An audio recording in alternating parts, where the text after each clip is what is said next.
What is up, everybody? Welcome back to RacingNews.com. Welcome back to another one of our previews. All right, time to get serious about the 2026 Kentucky Derby. I smile a little bit when I say that, but now until April, we've got prep races almost every weekend.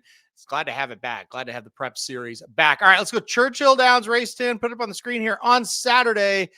It is the Kentucky Jockey Club Stakes going a mile and 16th for the 2-year-olds, a grade 2 event. And like I said, it is a Kentucky Derby prep race. Field of 7. So it is a short field. It's a good field. I think there's a lot of interesting things going on in this field. Let's go through them one by one. We'll give you a win pick at the end. All right, number 1 Spice Runner to kick it off here. Steve Asmussen with Joel Rosario aboard. This horse was pretty good 2 races back when going 1 mile. That was a 1-turn mile. I think that's important to point out.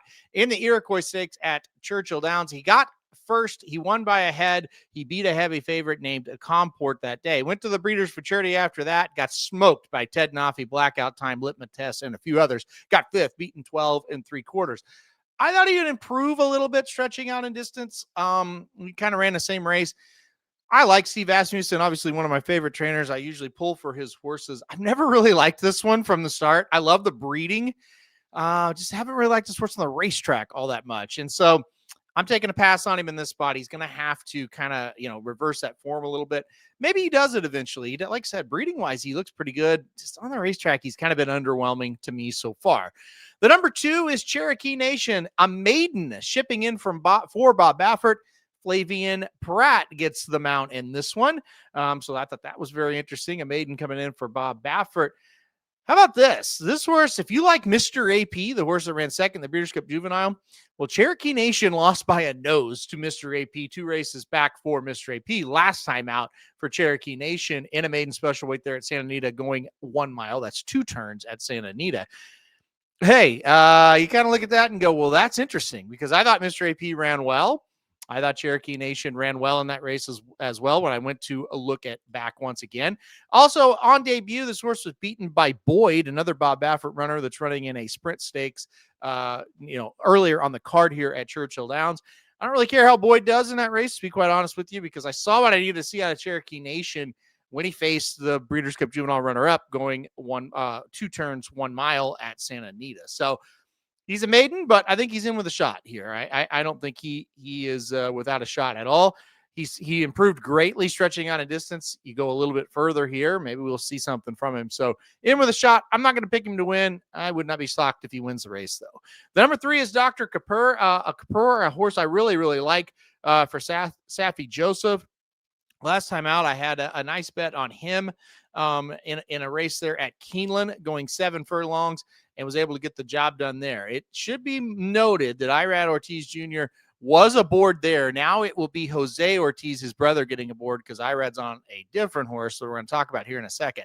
But Dr. Kapur was pretty good on debut as well. Got beat only a neck to Big Dom at Saratoga. Big Dom was a horse I really liked that day, and Dr. Kapur ran very well there. And then came back and, like I said, won that race at Keeneland pretty impressively. Come back or race, if I can speak, the second place horse in that race came back to win as well. So that's a good sign.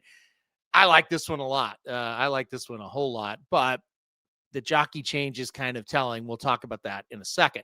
The number 4 is Soldier and Diplomat. I was a big fan of this horse up at Saratoga. Broke the maiden for Steve Asmussen in a maiden special weight race.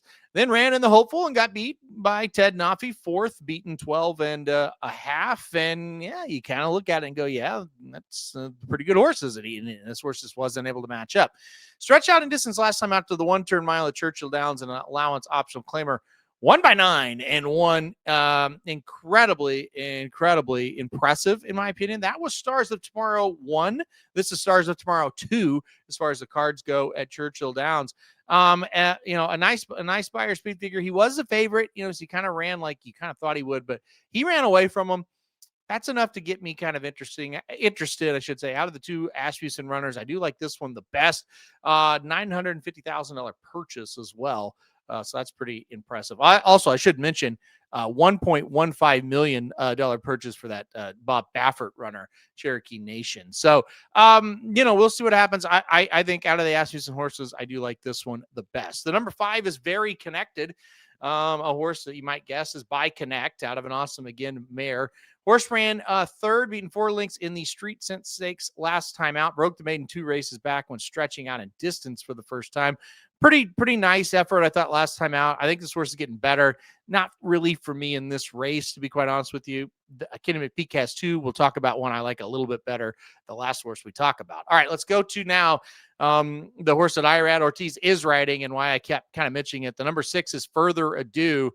And look, like I said, Irad Ortiz was aboard a maiden special weight win for Dr. Kapur at Keeneland.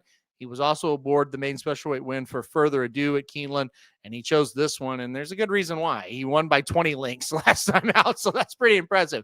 All right, let's go back further before we talk about the 20-length victory at Keeneland last time out. He debuted at Saratoga going 6 furlongs, got beat 5 3/4, or excuse me, 5 and he got 5th, beaten 3.5. Again, if I could speak today, that was, I went back and looked at all these because I think if you're going to look at his great race, you need to look at his race. So he wasn't so great. He just didn't show much in that race. It wasn't a very good race. Came back, ran against Talkin and Stradale in his next start. 2 horses that they're okay. Ran 7 furlongs, so stretch out in distance. Just no sign that this horse was really going to run a huge race coming up, right? Neither one of the efforts were bad, but a 5th and a 3rd non-threatening in both. Yeah, he just was like, whatever. You don't give up on a horse, but you kind of say, I don't think he's that great. Stretch out to a mile and 16th last time out at Keeneland, stock the pace / press the pace, I would say, and just rolled down the stretch. 20-length victory. 98 Beyer speed figure was what he was assigned in that one.